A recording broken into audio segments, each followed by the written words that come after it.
basically what they were trying to do. They were trying to trade a second-round pick for cap space. The Cleveland Browns was going to give up, was going to get a second-round pick for $5 million to eat the $5 million. The NFL says, no, we got stipulations on how trades are supposed to work, and we don't want to open up Pandora's box. But, Skip, I thought Tampa Bay dodged a huge bullet for the simple fact you'd have been able to pair Jadeveon Clowney with Cam Jordan. Remember, they took Davenport in the first round, and they signed Zach Braun, the edge rusher out of Wisconsin. So, and plus, on the back end, you have Lattimore, who's been a Pro Bowl player. You have Malcolm Jenkins, who they got from the Eagles. And so, for me, I believe this would have put them over the top. But I'm not surprised that Jadeveon ended up going with the Tennessee Titans because his best year he had under the head coach, which was Mike Vrabel, who was the defensive coordinator in Tennessee. And plus, I get an opportunity to see you jokers that didn't believe in me, didn't think I was worth the money that I was asking for. So I get to see you twice a year. I think that plays a lot to do with it, Skip. That's always in the back of your mind because the team that drafted you, okay, you believed in me, and now when it came time to get my money, all of a sudden you didn't believe in me. I think Jadeveon overpriced himself, Skip. I know he fired his agent, Buzz Cook. But, Skip, Buzz Cook was not going to get him $20 million for 3 sacks. To get that kind of money that he wants, you got to go put the quarterback on the ground a bunch. I believe he's a better run player than he is a pass rusher. But run players, they don't make $20 million per year, Skip. You give them guys premium dollars. You give the pass rushers premium dollars. But I thought Tampa dodged a huge bullet because to pair him with Cam Jordan and Davenport and Braun with that back end, that could have been problematic for Tom Brady. But kudos for the Titans for getting this deal done. Sometimes Super Bowl seasons are just meant to be. Sometimes you get breaks that you just don't see coming, and I didn't see this coming because when we left here Friday, all signs pointed to Clowney being a saint. Yep. And they tried. They didn't have enough cap space to give him the money he wanted. Tennessee had more cap space. So the way I understood it is they wanted Cleveland to give him his signing bonus. Right. To sign him. Right. And then the salary would be intact and trade the salary for a second-round pick and maybe another player. Correct. Okay? And the NFL said, well, effectively, Cleveland, you're trying to buy a draft pick. Correct. You're just trying, with the signing bonus, you're saying, we'll pay X for a second-round pick. You see that in baseball and basketball, Skip, because, you know, we'll do that for cash consideration, a player in cash considerations. NFL said, So I agree with you. Clowney, as a Saint, would have been a difference maker in the NFC South. Correct. Now, he has gone to the AFC South, and it was not a good move. It was a great move by Vrabel and company, and obviously Vrabel was his position coach, Clowney's position coach in Houston when he had his best year.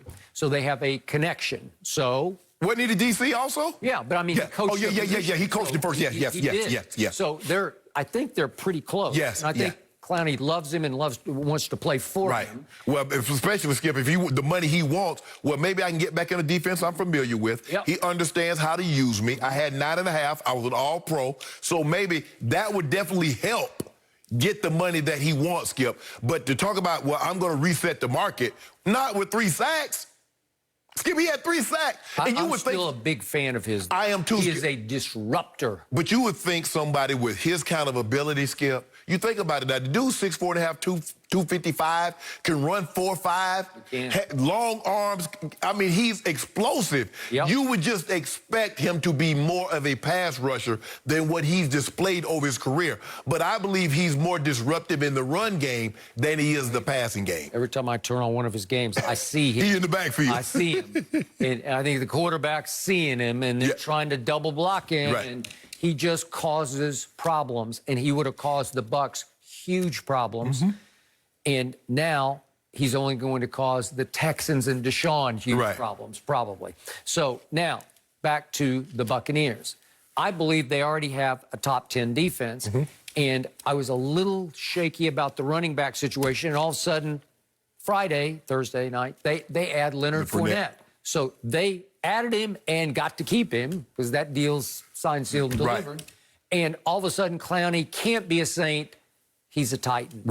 Well, that's a huge shift right there. So the spread right now on Sunday's game at New Orleans is Saints by 3.5, Right. which is not much more than home field 3 points. Correct. So Vegas is basically saying it's kind of a But here's the coin thing, toss. though, Skip. How much? The thing is now, how much is home field going to play an advantage with no crowd?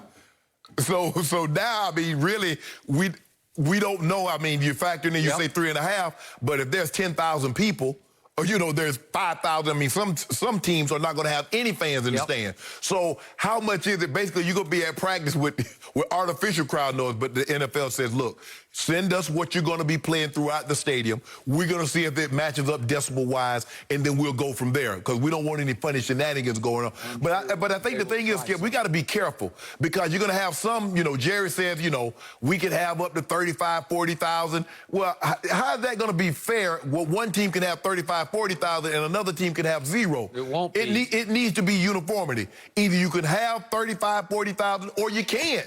You can't say, well, you can do this, but they can't do that because of location. Where if you play in the state of California, you're going to have no fans. No fans.